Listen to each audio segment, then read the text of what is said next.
अपनी भी जिंदगी में खुशियों का पल आएगा, ढूंढेंगे तो मिल जाएगा, ढूंढेंगे तो मिल जाएगा हो, ढूंढेंगे तो मिल जाएगा, ढूंढेंगे तो मिल जाएगा। ऐसे फूलों बागों में खिला कभी ना, जिन्हें दर्द कांटों का मिला कभी ना हो, जिन्हें दर्द कांटों का मिला कभी ना। ऐसे फूल बागों में खिला कभी ना, जिन्हें दर्द कांटों का मिला कभी ना हो, जिन्हें दर्द कांटों का मिला कभी ना। बस यही बात याद रखना हो, बस यही बात याद रखना, अपनी भी जिंदगी में खुशियों का पल आएगा, ढूंढेंगे तो मिल जाएगा, ढूंढेंगे तो मिल जाएगा हो, ढूंढेंगे तो मिल जाएगा, ढूंढेंगे तो मिल जाएगा। इस गाना के माध्यम से आप लोग को मैं कहना चाहता हूँ कि इस गाना में एक अंतरा है। ऐसे फूल बागों में खिला कभी ना, जिन्हें दर्द कांटों का मिला कभी ना। जब जो भी फूल आते हैं, जो भी फूल फेमस होते हैं, उनको कांटों का दर्द चुभना ही पड़ता है, उनको कांटों के दर्द सहना ही पड़ता है। तो जब फूल जब कांटों के दर्द को सहते हैं, उसके बाद आगे बढ़ते हैं। उसी प्रकार से हम अपने ज़िंदगी में जब तक हम दुख को नहीं झेलेंगे, जब तक हम दुख को सहेंगे नहीं, तब तक हम आगे बढ़ नहीं सकते हैं। और हम लोग स्टूडेंट लाइफ की बात बता रहे हैं, हम लोग में क्या होती है, थोड़ा सा कष्ट आना शुरू होता है और बच्चे पढ़ाई छोड़ना शुरू कर देते हैं। यहाँ पे समझिएगा कि जब तक दर्द नहीं सहिएगा, तब तक आप आगे नहीं बढ़ सकते हैं। दर्द को सहना ही पड़ेगा आगे जाने के लिए। यहाँ पे बच्चे लोग क्या करते हैं, शिखर गुटखा जो होते हैं, तंबाकू, ये लोग जो ये सभी जो चीज़ होते हैं, इस चीज़ को खाने के लिए उनके पास आर्थिक स्थिति कमज़ोर नहीं होती है। ये कहीं से न कहीं से व्यवस्था कर लेंगे, दारू पी लेंगे, सिगरेट पी लेंगे, शिखर खा लेंगे, गुटखा फुटका खा लेंगे। लेकिन अगर पढ़ाई वाली जब बात आती है तो कहते हैं कि हमारी आर्थिक स्थिति कमज़ोर हो चुकी है और हम पढ़ाई छोड़ देते हैं। बहुत सारे बच्चे का ये इशू आता है कि हम आर्थिक स्थिति की वजह से हम पढ़ाई छोड़ रहे हैं। लेकिन उन बच्चों से मैं पूछना चाहता हूँ कि क्या गुटखा तंबाकू गलत सलत काम करने के लिए आपको पैसा रहती है और पढ़ाई करने के लिए नहीं? इसीलिए हम कहते हैं कि इस गाने के माध्यम से भी आपको पॉजिटिव रहना है कि ऐसी कोई इंसान नहीं बना है जिसको दर्द का सामना न करना पड़ा हो। जो भी इतिहास आपके संपर्क में, आप अपने माइंड में जिनको भी अपना आदर्श मानते हैं, जिनके छवि पे आप चल रहे हैं, उनके इतिहास को एक बार जरूर पलट के देखिएगा कि वह अपने ज़िंदगी में कष्ट काटे हैं कि नहीं काटे हैं। तो जब वो लोग कष्ट काट कर वहाँ तक जा सकते हैं, तो हम और आप जब दुख होती है तो क्यों हम लोग अपना दिशा निर्देश को चेंज कर देते हैं और गलत रास्ते को चुन लेते हैं, अर्थात पढ़ाई को छोड़ देते हैं, कहीं दूसरे जगह जाने का निर्णय ले लेते हैं। इस चीज़ पे ध्यान दीजिए। और ख़ास करके पढ़ाई स्टडी दौर में है तो इस चीज़ को माइंड में रहनी चाहिए कि जब आपको दुख हो रहा है तो समझिए कि आपका अच्छा दिन आने वाला है। और कंटिन्यू पॉजिटिव रहिए, कंटिन्यू पॉजिटिव रहिए। अगर आपको दुख होती है, अगर आपका 1-2 नंबर से रिजल्ट नहीं होती है, तो क्या आप अपनी जान को नहीं ना दे दीजिएगा? एकदम 2 नंबर से रिजल्ट नहीं आते तो निगेटिव मत होइए, पॉजिटिव रहिए। स्टूडेंट लाइफ का खास स्टूडेंट लाइफ का ये इतिहास रहना चाहिए कि जो भी वो काम करते हैं उनमें सफल हो या असफल हो, लेकिन पॉजिटिव 100% रहना है, 100% पॉजिटिव रहना है। अब सोचने वाली बात है कि एक विधेयक को पारित करने के लिए सबसे पहले लोकसभा या राज्यसभा में पेश होता है, उसके बाद राज्यसभा में, अगर लोकसभा में पेश होगा तो राज्यसभा में जाता है, राज्यसभा के बाद राष्ट्रपति इस विधेयक पे साइन कर देते हैं तो वो विधेयक पारित हो जाती है। एक विधेयक को पारित करने में, एक बिल को पारित करने में या कहीं पे ले जाने में 4 साल 5 साल टाइम लग जाता है, और यहाँ तो पूरा कंपटीशन है। तो एक सफलता पाने के लिए अगर 5-7 साल टाइम भी लग जाए तो क्या इसमें आप गुनाह है? लेकिन हम लोग इस चीज़ को समझते नहीं, सोचते हैं कि जगह और रिजल्ट हो गया। ये सभी चीज़ पे थोड़ा ध्यान दीजिएगा, पॉजिटिव रहिएगा, खास करके स्टूडेंट लाइफ में है तो ठीक। सिंधु घाटी सभ्यता का हम लोग चलिए हम लोग चलते हैं टॉपिक की तरफ। सिंधु घाटी सभ्यता के फर्स्ट वीडियो बना, और फर्स्ट वीडियो के माध्यम से सिंधु घाटी सभ्यता के नामकरण को लेकर जाने, कि उन्हें सिंधु घाटी सभ्यता क्यों कहा गया है, उन्हें हड़प्पा क्यों कहा गया है, इन्हें कांस्ययुगीन सभ्यता क्यों कहा गया है, इन्हें सिंधु सरस्वती सभ्यता क्यों कहा गया है। उसके बाद हम लोग पिछले क्लास में जाने हैं कि सिंधु घाटी सभ्यता किन किन क्षेत्रों में फैली हुई थी, किन किन देशों में फैली हुई थी, इन सभी चीज़ों के बारे में जाने। फिर हम लोग सिंधु घाटी सभ्यता को स्टार्टिंग करने से पहले मेसोपोटामिया की सभ्यता को थोड़ा परिचय दिए, जानकारी प्राप्त किए हैं। उसके बाद हम लोग मिस्र की सभ्यता को भी जानकारी प्राप्त किए हैं। उसके बाद हम लोग चाइनीज सभ्यता को भी जानकारी प्राप्त किए हैं। तो इन सभी चीज़ों के थोड़ा बेसिक जो होते हैं, परिचय जो होते हैं, उन सभी चीज़ों के बारे में जाने। उसके बाद हम लोग नामकरण को लेकर जाने हैं। उनके बाद ड्यूरेशन, सिंधु घाटी सभ्यता को ड्यूरेशन को लेकर जाने कि किन विद्वानों के द्वारा क्या ड्यूरेशन बताई गई है, इन सभी चीज़ों के बारे में जाने। फिर हम लोग ये भी चीज़ जाने हैं कि सिंधु घाटी सभ्यता को जो मेसोपोटामिया की सभ्यता या सुमेरियन की सभ्यता से इसका विस्तार हुआ है, इन सभी चीज़ों के बारे में जाने। उनके विस्तार से हुआ है कि हमारा सभ्यता खुद विस्तार में आई है। उसके बाद हम लोग सिंधु घाटी सभ्यता के बेसिक जो होते हैं उन सभी चीज़ों के बारे में जाने हैं। उन्हें कांस्ययुगीन क्यों कहा गया, सिंधु घाटी सभ्यता का सबसे बड़ा स्थल कौन है, इसके बारे में जाने। जबकि सिंधु घाटी सभ्यता का, पूरे सिंधु घाटी सभ्यता पूछेगा तो बड़ा स्थल हम लोग जाने हैं मोहनजोदड़ो। उसके बाद अगर पूछेगा कि भारत में सिंधु घाटी सभ्यता का सबसे बड़ा स्थल कौन है, भारत में सिंधु घाटी सभ्यता का सबसे बड़ा स्थल कौन है, तो ये सभी चीज़ जाने हैं कि कौन है नहीं, ठीक। तो उसके बाद राखीगढ़ के बारे में हम लोग जाने हैं कि भारत में सबसे बड़ा सिंधु घाटी सभ्यता का जो स्थल है वो राखीगढ़ है। जबकि पूरे सिंधु घाटी सभ्यता का ड्यूरेशन देखेगा, उसमें देखे पूछेगा तो पूरे मोहनजोदड़ो होते हैं। इन सभी चीज़ों के बारे में जाने। फिर हम लोग जानते हैं कि सिंधु घाटी सभ्यता में बहुत सारे स्थलों की खोज की गई है, बहुत सारे स्थल से साक्ष्य प्राप्त हुई है।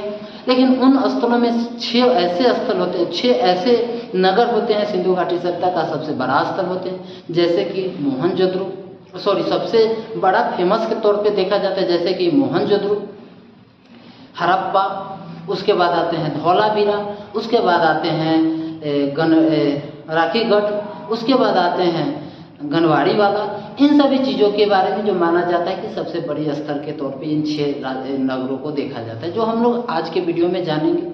अब हम लोग सिंधु घाटी सभ्यता के नामकरण को देखते हुए पिछले वीडियो में जो हम लोग लास्ट किए थे उसमें किए थे कि सिंधु घाटी सभ्यता के लिपि को पढ़ा गया है कि नहीं पढ़ा गया है, मेसोपोटामिया सुमेरियन सभ्यता की लिपि को पढ़ा गया है कि नहीं पढ़ा गया है। तो हम लोग जाने हैं कि मेसोपोटामिया अर्थात सुमेरियन की सभ्यता की लिपि को पढ़ा गया है, जबकि हमारी सभ्यता की लिपि को नहीं पढ़ा गया है। उनकी लिपि लाक्षर है, जबकि हमारा लिपि साक्षर है, अर्थात क्या कहते हैं चित्रात्मक है, जिसको हम लोग भाव चित्रात्मक के तौर पे जानते हैं।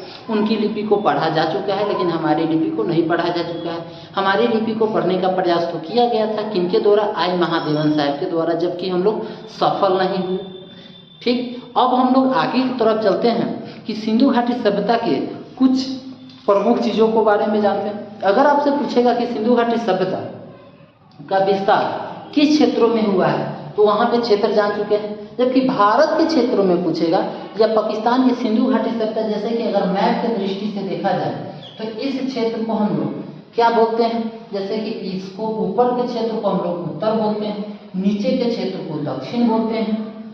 रीजनिंग में ये पढ़े होंगे आप लोग। उसके बाद इधर के क्षेत्र को पश्चिम बोलते हैं और इधर के क्षेत्र को पूर्व बोलते हैं। तो इस क्षेत्र को उत्तर पश्चिम बोल सकते हैं, उत्तर पश्चिम। और इसी क्षेत्र में उत्तर पश्चिम के दिशाओं में सिंधु घाटी सभ्यता का विस्तार हुआ है, सिंधु घाटी सभ्यता का आगमन हुआ है। जैसे कि सिंधु घाटी सभ्यता का आगमन उत्तर पश्चिम दिशा से हुई है, जो हम माना जाता है सिंधु नदी पढ़ते हैं, हड़प्पा पढ़ते हैं, क्या रावी नदी पढ़ते हैं, इन सभी चीज़ों। तो अगर आपसे कोई क्वेश्चन पूछेगा कि सिंधु घाटी सभ्यता का विस्तार किन क्षेत्रों से हुई है, तो उत्तर पश्चिम क्षेत्रों से हुई है। किन किन देशों में सिंधु घाटी सभ्यता फैली हुई? तो 3 देश, पाकिस्तान, भारत और अफगानिस्तान। पिछले वीडियो में हम लोग जाने थे कि भारत के किन किन राज्यों में सिंधु घाटी सभ्यता का विस्तार हुआ, उसके बाद पाकिस्तान के किन किन क्षेत्रों में विस्तार हुआ, अफगानिस्तान के किन किन क्षेत्रों में विस्तार हुआ, वो जाने। फिलहाल अगर आपसे कोई क्वेश्चन पूछेगा कि सिंधु घाटी सभ्यता का विस्तार जो है किन किन क्षेत्रों से हुई है, तो उत्तर और पश्चिम के क्षेत्रों से हुई है। यहाँ पे क्लियर होगा? अगर ये क्लियर हो गया, उसके बाद अगर पूछेगा कि सिंधु घाटी सभ्यता का भौगोलिक क्षेत्र, अगर पूछे सिंधु घाटी सभ्यता का, सिंधु घाटी सभ्यता का भौगोलिक क्षेत्र,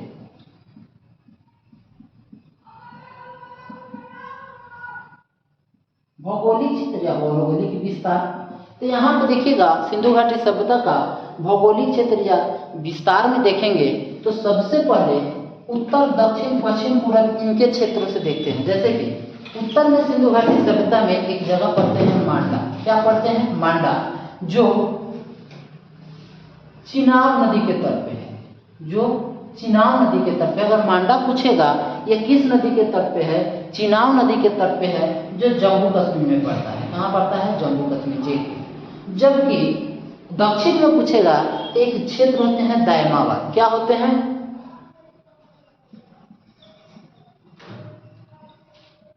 दायमाबाद जो पढ़ते हैं वह दायमाबाद जो पड़ते हैं वो गोदावरी नदी के तट पे है।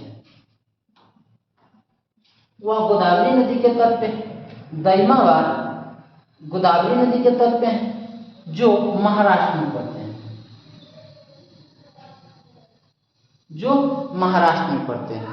उसके बाद जो हम लोग पढ़ते हैं, उसके बाद जो हम लोग जानते हैं,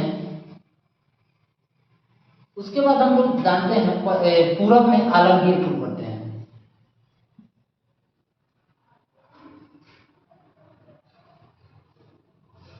आलमगीरपुर पढ़ते हैं, जो यूपी में पढ़ते हैं। ये मेरठ जिला यूपी में पढ़ते हैं, आलमगीरपुर यूपी। उसके बाद यहाँ पढ़ते हैं सूतका गेंडोल।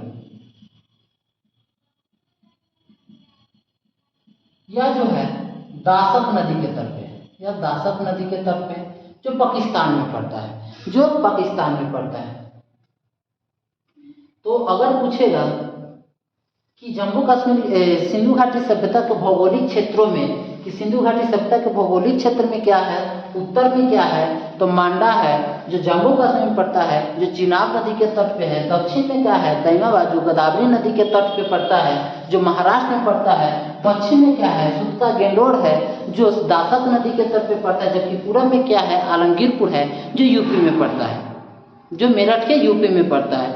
ठीक, यह सभी मैप की दृष्टि से देखें कि अगर उत्तर में क्या है, दक्षिण में क्या है, पश्चिम में क्या है, पूरब में क्या है। अगर आपसे क्वेश्चन पूछ दे कि सिंधु घाटी सभ्यता के भौगोलिक क्षेत्रों में आप ये बताइए कौन ऐसा दिशा है जो हमारे भारत देश में नहीं है, दूसरे देश में है, तो आपका जवाब होना चाहिए पश्चिमी दिशा। आपका जवाब क्या होना चाहिए? पश्चिमी दिशा। पश्चिमी दिशा के एक क्षेत्र होते हैं सूतका गेंडोल, जो दासक नदी के तट पे है, जो पश्चिमी क्षेत्रों में पड़ते हैं, जो पश्चिम दिशा में पड़ते हैं, जो हमारे देश का हिस्सा नहीं है। कहाँ पे है? पाकिस्तान में। कहाँ पे? पाकिस्तान में। तो और ये मांडा जो जम्मू कश्मीर चिनाब नदी के तट पे, ये भारत में। आलमगीरपुर ये भी भारत में। दायमाबाद महाराष्ट्र, गोदावरी ये भी भारत में। जबकि ये क्षेत्र भारत का हिस्सा नहीं है, यह क्षेत्र भारत में नहीं है। तो अगर पूछेगा कि भौगोलिक क्षेत्रों में ये बताओ कि कौन ऐसा क्षेत्र है, कौन ऐसा दिशा है जहाँ के स्थले भारतीय क्षेत्र, भारत के क्षेत्र में नहीं है, दूसरे क्षेत्र में है, तो आपका जवाब होना चाहिए पश्चिमी क्षेत्र। सिंधु घाटी सभ्यता के पश्चिमी क्षेत्र, जो अपने देश में नहीं, दूसरे देश में, विदेश में है। ठीक, तो दासक नदी, ये नदियों के नाम आप लोग याद रखिएगा, किस दिशा में कौन है ये भी याद रखिएगा। यहाँ पे देखा जाता है कि यहाँ से यहाँ तक लेके, उत्तर से लेकर दक्षिण तक के बीचों में लगभग 1600 किलोमीटर में हमारा सिंधु घाटी सभ्यता फैला हुआ है। जबकि पश्चिम से पूर्व की दिशा में माना जाता है 1100 किलोमीटर में फैली हुई है। ठीक, यहाँ पे चले। उसके बाद अगर देखा जाए सिंधु घाटी सभ्यता के आकृति पूछेगा कि सिंधु घाटी सभ्यता के आकृति क्या है, आकृति क्या है, तो आपका जवाब होना चाहिए त्रिभुजाकार है। क्या है?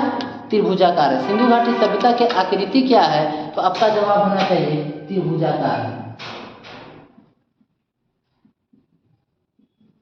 त्रिभुजाकार है। सिंधु घाटी सभ्यता की आकृति क्या है? त्रिभुजाकार है। आकृति त्रिभुजाकार है। क्यों? क्योंकि अगर मैप की दृष्टि से देखा जाए, तो इस प्रकार से सिंधु घाटी सभ्यता की आकृति है, अर्थात त्रिभुजाकार है। मैप की दृष्टि से सिंधु घाटी सभ्यता का आकार क्या है? त्रिभुजाकार है। इसीलिए सिंधु घाटी सभ्यता की आकृति जो मानी जाती है या त्रिभुजाकार मानी जाती है, जो मैप की दृष्टि से पता है त्रिभुजाकार है। ठीक। उसके बाद सिंधु घाटी सभ्यता के नदी क्षेत्रों से पूछेगा कि सिंधु घाटी सभ्यता का वर्ग किलोमीटर कितने क्षेत्र में वर्ग, ये तो उत्तर से पश्चिम, उत्तर से दक्षिण और पश्चिम से पूरब वाली बात थी। उत्तर से पश्चिम में कितना था और उत्तर पश्चिम से पूरब में कितना था। लेकिन अगर सोचे पूछ देगा कि सिंधु घाटी सभ्यता पूरे कितने वर्ग किलोमीटर में फैला हुआ है, तो लगभग 13 लाख वर्ग किलोमीटर में फैला हुआ है। लगभग 13 लाख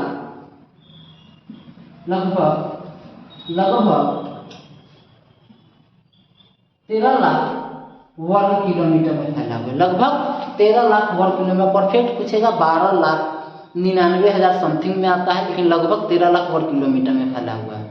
13 लाख वर्ग किलोमीटर में फैला हुआ है ये पूरे वर्ग किलोमीटर। लेकिन अगर पूछेगा कि सिंधु घाटी सभ्यता समुद्र तल से कितना फैला हुआ है, तो लगभग 13,000 वर्ग किलोमीटर 1300 वर्ग किलोमीटर में समुद्र तल से फैला हुआ है। समुद्र तल पूछेगा तो लगभग 1300 किलोमीटर, जबकि अगर पूरे पूछेगा तो लगभग 13 लाख वर्ग किलोमीटर। दोनों दो पूछे, समुद्र तल और पूरे। ठीक, यहाँ पे क्लियर हो गया। उसके बाद ये आकृति उत्तर में क्या है, दक्षिण में क्या है, पश्चिम में क्या है, पूरब में क्या है, नदियों के नाम, ये सभी चीज पूछे। आकृति इसका क्या है, त्रिभुजाकार है, 13 लाख वर्ग किलोमीटर में फैली हुई है। यहाँ तक क्लियर हो गया। तो मुझे उम्मीद है कि यहाँ तक आप लोग को समझ में आई होगी। चलिए आगे चलते हैं, मिटाते हैं। स्क्रीनशॉट लेना चाहते हैं तो ले सकते हैं।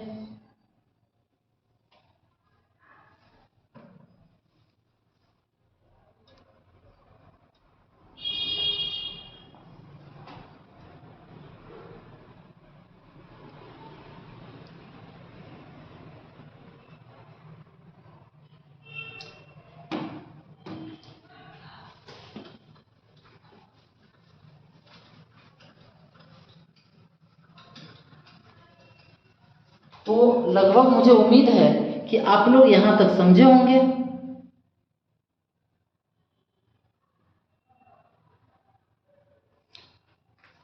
यहाँ तक समझे होंगे।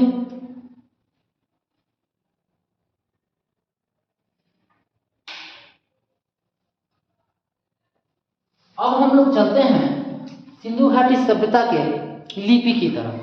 सिंधु घाटी सभ्यता की लिपि को अभी तक नहीं पढ़ा गया है, जबकि मेसोपोटामिया की सभ्यता की लिपि को पढ़ा गया है। सिंधु घाटी सभ्यता की लिपि को पढ़ने का प्रयास आई महादेवन साहब करते हैं, लेकिन वो सफल नहीं होते हैं, असफल हो जाते हैं। लेकिन सिंधु घाटी सभ्यता की लिपियों में अगर देखा जाए, वो पढ़ने का प्रयास तो करते हैं, लेकिन नहीं पढ़ा गया है।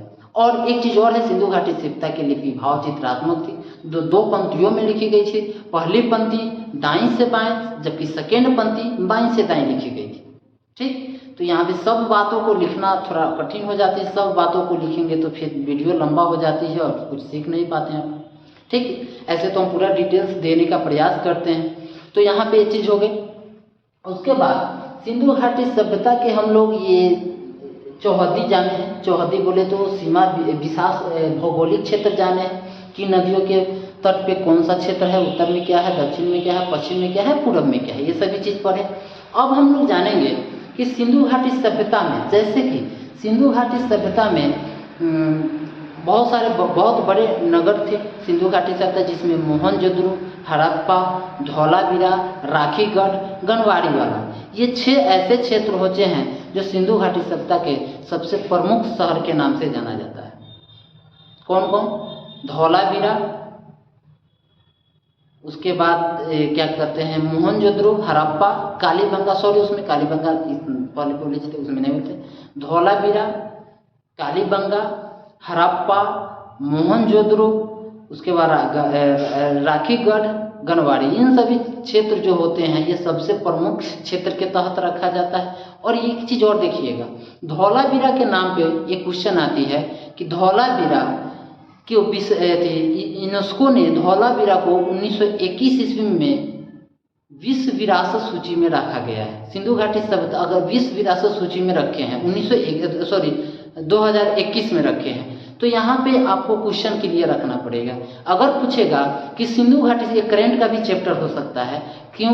क्योंकि ये 2021 की बात चल रही है। अगर पूछे कि सिंधु घाटी सभ्यता के कौन ऐसे स्थल हैं जिसे यूनेस्को के द्वारा विश्व विरासत सूची में रखा गया है, तो आपका जवाब होना चाहिए धौलावीरा। आपका जवाब होना चाहिए धौलावीरा। तो इसको थोड़ा याद रखिएगा, धौलावीरा।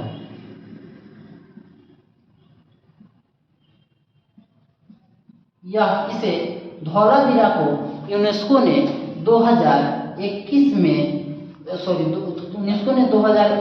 में इसे विश्व विरासत सूची में रखे हैं। तो अगर आपसे कोई क्वेश्चन पूछेगा कि सिंधु घाटी सभ्यता के कौन ऐसे स्थल हैं जिसे यूनेस्को ने विश्व विरासत सूची में रखे हैं, तो आपका जवाब होना चाहिए धौलावीरा, जिसको कब रखा गया है? 2021 में रखा गया है। क्लियर होगी? उससे पहले हम लोग चलते हैं कि सिंधु घाटी सभ्यता का अगर पूछेगा सिंधु घाटी सभ्यता का सबसे बड़ा स्थल कौन है, तो आपका जवाब होना चाहिए मोहनजोदड़ो। आपका जवाब होना चाहिए मोहनजोदड़ो। सिंधु घाटी सभ्यता का सबसे बड़ा स्थल कौन है? तो मोहनजोदड़ो। जबकि पूछ दे सिंधु घाटी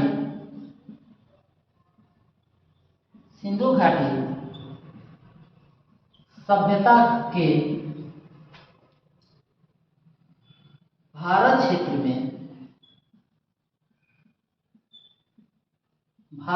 में सबसे बड़ा स्थल कौन है? सबसे बड़ा स्थल कौन है? तो सबसे बड़ा स्थल कौन है? तो आपका जवाब होना चाहिए राखीगढ़। ये राखीगढ़ जो होते हैं ये हरियाणा के हिसार जिला में स्थित है। कहाँ पे है? हरियाणा के हिसार जिला में स्थित है, जिसे लगभग 1963 ईस्वी में, कब? 1963 ईस्वी में यह जो सूर्यभान नामक एक व्यक्ति है, जिनके द्वारा इस स्थल का खोज किया जा रहा है। कब किया जा रहा है? 1963 में। कौन कर रहे हैं? सूर्यभान नामक व्यक्ति ने इस राखीगढ़ को खोज करते हैं, और यह राखीगढ़ हरियाणा के हिसार जिला में स्थित है, जिसको माना जाता है कि यह घग्गर नदी के तटों पे है। तो अगर आपसे कोई क्वेश्चन पूछेगा कि भारत क्षेत्र में सिंधु घाटी सभ्यता के कौन ऐसे स्थल है जो सबसे बड़े स्थल थे, तो राखीगढ़। जबकि सिंधु घाटी सभ्यता के सबसे बड़ा स्थल कौन पूछेंगे? सबसे बड़ा स्थल पूछेंगे तो मोहनजोदड़ो। जबकि भारत क्षेत्र के स्थल में पूछेंगे तो राखीगढ़ होंगे, जो हरियाणा के हिसार जिला में स्थित है। बात समझ रहे हैं? तो ये दोनों क्लियर करके चलिएगा। उसके बाद हम पिछले क्लास ये धौलावीरा के बारे में बताए थे कि ये धौलावीरा जो होते हैं ये सिंधु घाटी सभ्यता के ऐसे स्थल होते हैं जिसे यूनेस्को के द्वारा 2021 में विश्व विरासत सूची में डाल दिया है। ठीक, तो यहाँ पे 3 पॉइंट क्वेश्चन बन गई हो। अब हम लोग चलते हैं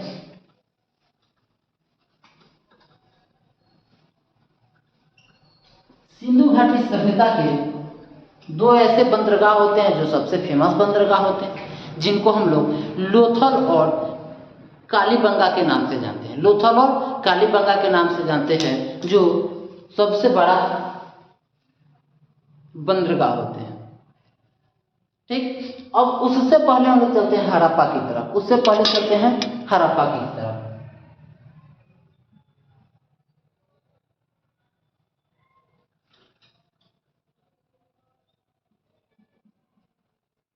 हड़प्पा का खोज 1921 ईस्वी में दयाराम सहनी साहब करते हैं। कब करते हैं? हड़प्पा का खोज 1921 ईस्वी में दयाराम साहनी साहब करते हैं और यह हड़प्पा जो है ये रावी नदी के दाएं तट पे स्थित है। रावी नदी के दाएं तट पे स्थित है। कहाँ पे है? रावी नदी के दाएं तट पे स्थित है, जिसका खोज 1921 ईस्वी में कौन करते हैं? दयाराम साहनी जी करते हैं और दाएं तट पे स्थित है जो पंजाब प्रांत में पड़ता है, जो पंजाब प्रांत में पड़ता है। यह किस क्लियर रखिएगा, प्रांत पूछेगा पंजाब प्रांत, नदी के नाम पूछेगा तो रावी नदी के दाएं तट पे। इसका खोज किसने किया? 1921 ईस्वी में दयाराम साहनी साहब करते हैं। क्लियर हो गया। अब यहाँ से साक्ष्य की बात है, यहाँ से क्या क्या मिला है? यहाँ से साक्ष्य पूछेगा तो यहाँ से साक्ष्य में जो पूछा जाता है तो उसमें आते हैं नटराज की प्रतिमा। नटराज अर्थात भगवान शिव की प्रतिमा आते हैं। इसमें जो पूछा जाता है श्रमिक आवास की प्रतिमा,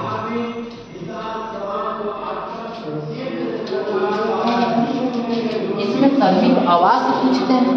उसके बाद इसमें पूछा जाता है युग्म समाधान, नटराज की प्रतिमा, श्रमिक आवास। उसके बाद इसी में देखा जाता है गरुड़ पक्षी, गरुड़ पक्षी इसी में देखा जाता है। गरुड़ पक्षी के बाद इसमें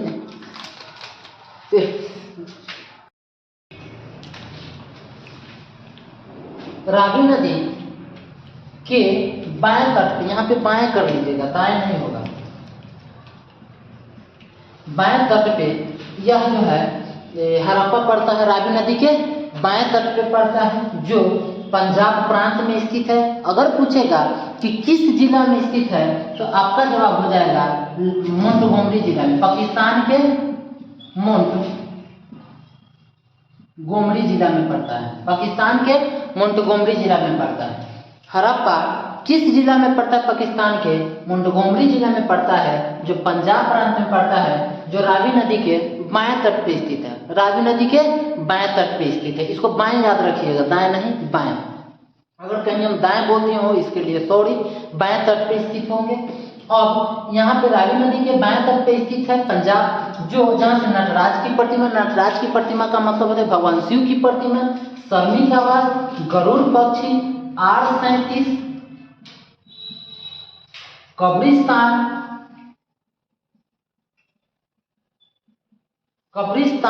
इन सभी चीजों की साक्ष्य मिली है। कब्रिस्तान, इन सभी चीजों, हाँ, तांबे की भट्टी का भी साक्ष्य मिला है यहीं से। तो अगर पूछेगा कि हड़प्पा से किन किन चीजों की साक्ष्य मिली है तो नटराज की प्रतिमा, श्रमिक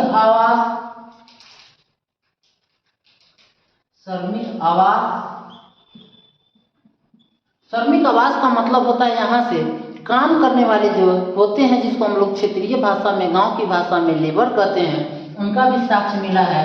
नटराज की प्रतिमा अर्थात भगवान शिव की प्रतिमा का साक्ष्य मिला है और श्रमिक आवास का साक्ष्य मिला है, गरुड़ पक्षी का साक्ष्य मिला है, R37 का साक्ष्य मिला है, कब्रिस्तान का साक्ष्य मिला है। और अगर पूछेगा श्रमिक आवास समझ गए, गरुड़ पक्षी ये तो पक्षी की बात है, R37 और कब्रिस्तान क्या होते हैं?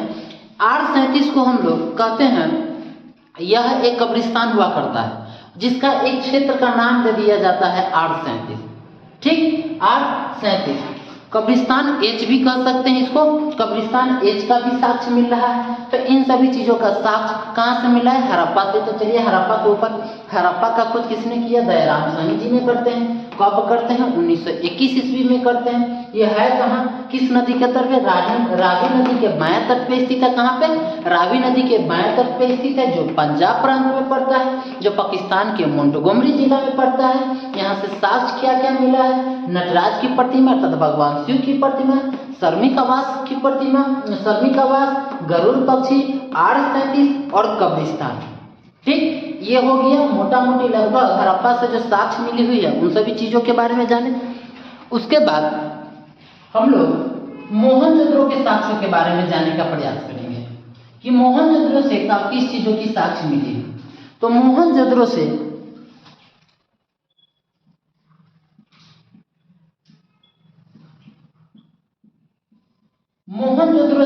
बहुत सारे चीजों की साक्ष्य मिले। उससे पहले मोहनजोदड़ो का खोज किसने किया? तो राखल दास बनर्जी साहब ने करते हैं। राखल दास बनर्जी साहब करते हैं। मोहनजोदड़ो का खोज राखल दास बनर्जी साहब करते हैं 1922 ईस्वी में करते हैं। कब करते हैं? 1922 ईस्वी में। यह जो है सिंधु नदी के दाएं तट पे स्थित है। हड़प्पा बाएं, जबकि मोहनजोदड़ो सिंधु नदी के दाएं तट पे स्थित है। और यह जो है पाकिस्तान के सिंध प्रांत में स्थित है। प्रांत याद रखिएगा, सिंध प्रांत, जो पाकिस्तान के लाड़काना जिला में स्थित है। जो पाकिस्तान के लाड़काना जिला में स्थित, वो कहाँ पे था? मोंटगोमरी जिला पाकिस्तान के, जबकि ये कहाँ पे है? लाड़काना जिला में स्थित है। सिंधु नदी के दाएं तट पे, वो बाएं तट पे था, सिंध प्रांत में स्थित है। 1922 ईस्वी में इसका खोज किया गया था राखल दास बनर्जी के द्वारा। इसका शाब्दिक अर्थ होता है, मोहनजोदड़ो का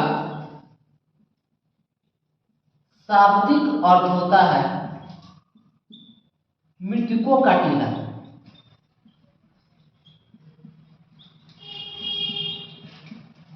या प्रेतों का टीला। प्रेतों का टीला, यहां तक समझ। अब इस यहां से साक्ष्य के बारे में पढ़ेंगे। अब ये यहां तक सिंधु नदी दाएं, सिंध प्रांत, लाड़काना जिला, शाब्दिक अर्थ होता है मृतकों का टीला, जिसको हम लोग प्रेतों के टीला से जानते हैं। अब इसको थोड़ा स्क्रीनशॉट ले लीजिए, आगे इसके साक्ष्य के बारे में जानने का प्रयास करेंगे।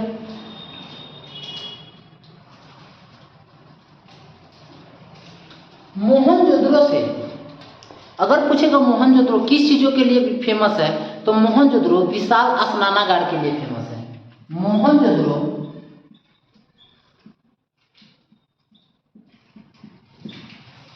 विशाल स्नानागार के लिए फेमस है।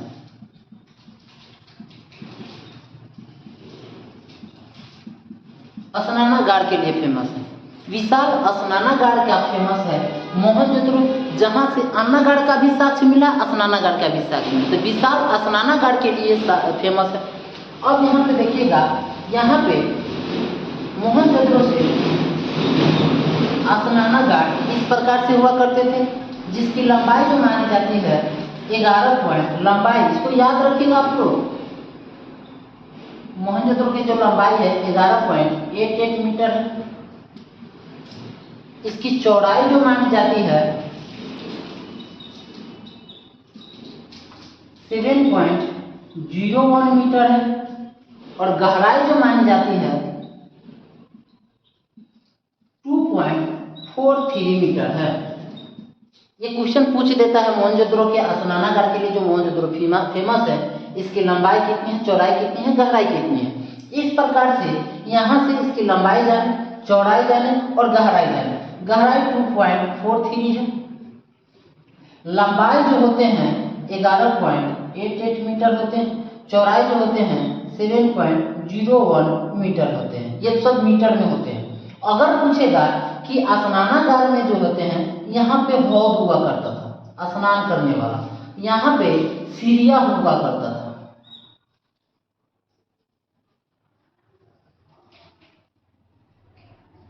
अगर पूछेगा, ये क्वेश्चन पूछा गया है कि मोहनजोदड़ो में जो स्नानागार हैं, उस स्नानागार में जाने के लिए सीढ़ियाँ किधर किधर से थी, तो उत्तर और दक्षिण से।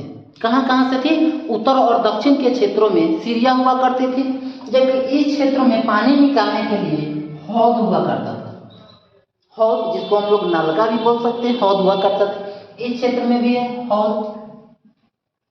और यहाँ पे उत्तर और पश्चिम में क्या, उत्तर और दक्षिण में क्या है? सीढ़ियाँ हुआ करते थे स्नानागार में जाने के लिए। और यहाँ पे पुरोहित लोग रहते थे।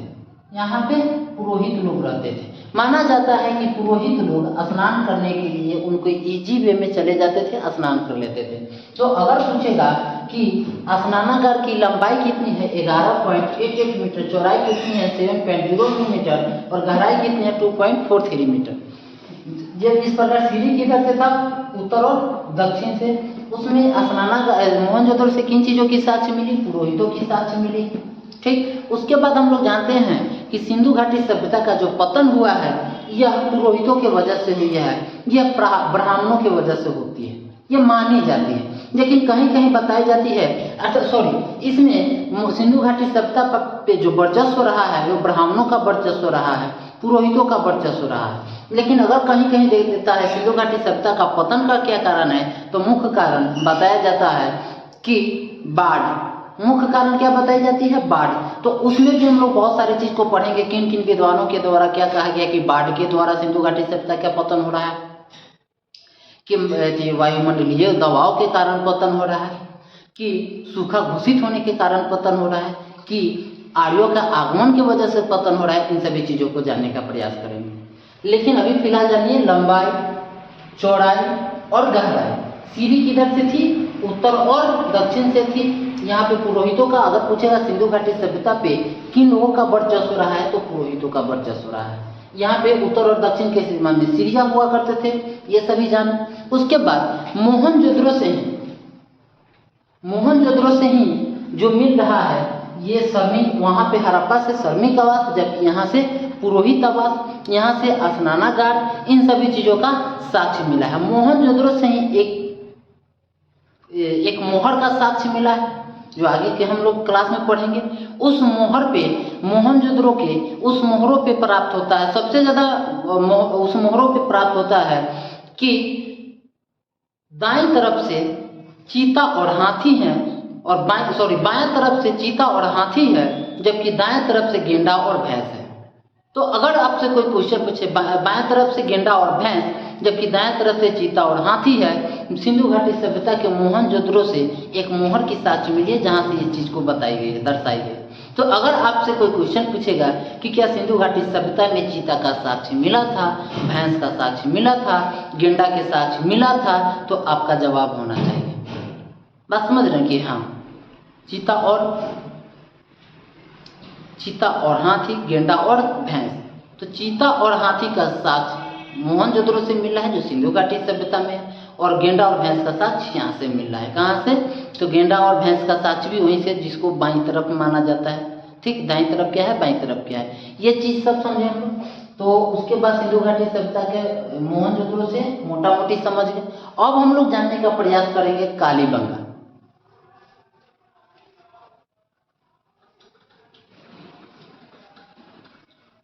कालीबंगा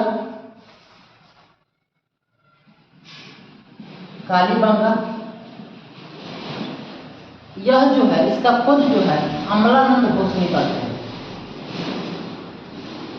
अमलानंद घोष ने करते हैं लगभग 1953 में।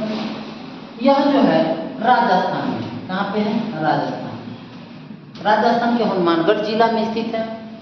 जो माना जाता है हनुमानगढ़, राजस्थान के हनुमानगढ़ जिला में जो माना जाता है, यहाँ से बहुत सारी चीज़ों की साक्ष्य में, जैसे कालीबंगा। कालीबंगा का मतलब, काली माने होता है काली और बंगा माने होता है चूड़ी। तो काली चूड़ियों का साक्ष्य जो मिला है, काली चूड़ियों का साक्ष्य कहाँ से मिला है, कालीबंगा से मिला है। यह कालीबंगा कहाँ पे है, राजस्थान में। इसका खोज अमलानंद घोष ने करते हैं 1953 ईस्वी में। यह हनुमानगढ़ जिला में, जो घग्गर नदी के तट पे मानी जाती है।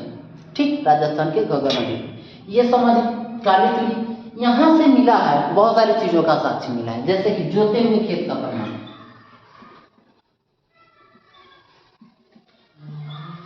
जोते हुए खेत का साक्ष्य मिला है। अब यहाँ पे देखिएगा, जोते हुए खेत का साक्ष्य जो मिला है कालीबंगा से मिला है, जबकि प्रथम कृषि का साक्ष्य जो मिला है मेहरगढ़ बलूचिस्तान से मिला है, जो बोलन नदी के तट पे है। तो प्रथम कृषि के रूप में क्या था, जौ। जबकि प्रथम जोते हुए खेत का साक्ष्य कहाँ से मिला है, कालीबंगा। जोते हुए खेत का मतलब होता है वहाँ पे सिर्फ जोता हुआ चीज था, वहाँ पे कृषि का साक्ष्य नहीं था, सिर्फ जोता हुआ साक्ष्य था। तो जोते हुए खेत का प्रमाण कहाँ से मिला है, कालीबंगा, जो राजस्थान से। ठीक, यहाँ पे जबकि प्रथम कृषि का साक्ष्य मेहरगढ़ बलूचिस्तान, जो बोलन नदी के तट, जो सबसे पहले जौ के रूप में मिला था। ठीक, तो जोते हुए खेत और कृषि दोनों में दो क्वेश्चन हो रहा है। और ये यहाँ से जो मिल रहे हैं, यहाँ पे भूकंप का साक्ष्य भी मिल रहा है, कहाँ से?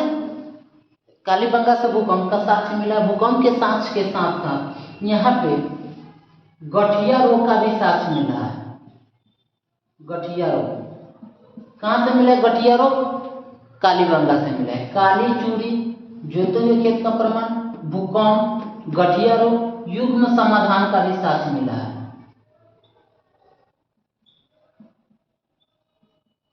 युग्म समाधान का भी साक्ष्य मिल रहा है।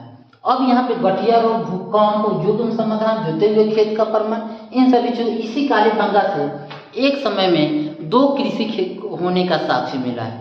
जैसे कि सपोज दैट मानिए कि गेहूं खेती, उसी गेहूं की खेती में कुछ सरसों छींट दिया जाता है, तो एक टाइम में सरसों और गेहूं दोनों हो जा रहा है ना। इसी यह साक्ष्य प्रथम बार कहाँ से? जोते कालीबंगा से मिला है। ठीक, यहीं से अग्नि वेदिका का साक्ष्य मिला है और यहीं से अग्निकुंड का भी साक्ष्य मिला है। अग्निकुंड का भी साक्ष्य मिला है। अग्नि वेदिका और अग्निकुंड क्या होते हैं? जैसे कि सपोज दैट मानिए कि आपके घर में पूजा पाठ होते हैं, उस पूजा पाठ में इस प्रकार से क्या होते हैं? एक होमन करने के लिए इस प्रकार से एक अग्नि वेदिका बनाई जाती है जिसमें होमन करते हैं ना, इसको हम लोग अग्नि वेदिका कहते हैं। क्या कहते हैं? अग्नि वेदिका। इसका साक्ष्य अगर देखा जाए लोथल से भी मिल रहा है और इसको हम लोग अग्निकुंड कहते हैं। क्या कहते हैं?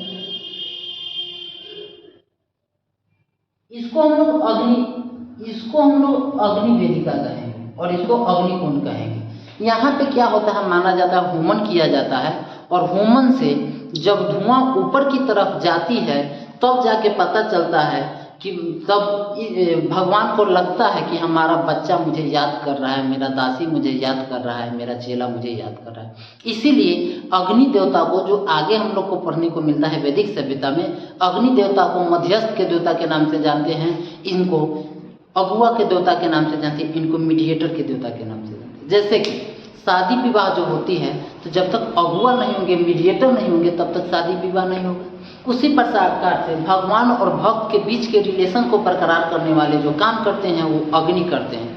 क्यों? क्योंकि हम लोग होमन करते हैं और उस होमन से वो धुआं ऊपर की तरफ जाती है, जिसके बाद से भगवान को लगता है कि मेरा बच्चा मुझे याद कर रहा है, तो उनको प्रतिफल उसी प्रकार से मिलती है। इसीलिए अग्निदेव को मीडिएटर के देवता माना जाता है, मध्यस्थ के देवता माना जाता है, अगुआ के देवता माना जाता है। ठीक, तो यहाँ पे अग्निदेव, ये सब चीज पढ़ें कि अग्निकुंड का प्रमाण कहाँ से मिला, अग्नि वेदिका का प्रमाण कहाँ से मिला है। तो अभी फिलहाल इतना ही साक्ष्य के तौर पे 2-3 स्थल के नाम पढ़ें। आगे हम लोग कोशिश करेंगे कि 1-2 वीडियो और सिंधु घाटी सभ्यता पर बनाकर ये सिंधु घाटी सभ्यता पूरा के पूरा खत्म कर दें। तो आप लोग कमेंट जरूर करें और कमेंट के माध्यम से भी हम लोग को पता चलेगा, नहीं तो हम लोग सिर्फ पढ़ाते चलेगा और आप लोग इंटरेस्टेड नहीं होइएगा तो क्या जरूरी है पढ़ाने का। ठीक, तो इसका इंतज़ार करेंगे कमेंट का और उसी हिसाब से हम लोग देने का प्रयास करेंगे। अभी फिलहाल इतना ही, मिलते हैं अगले वीडियो में। Best of luck.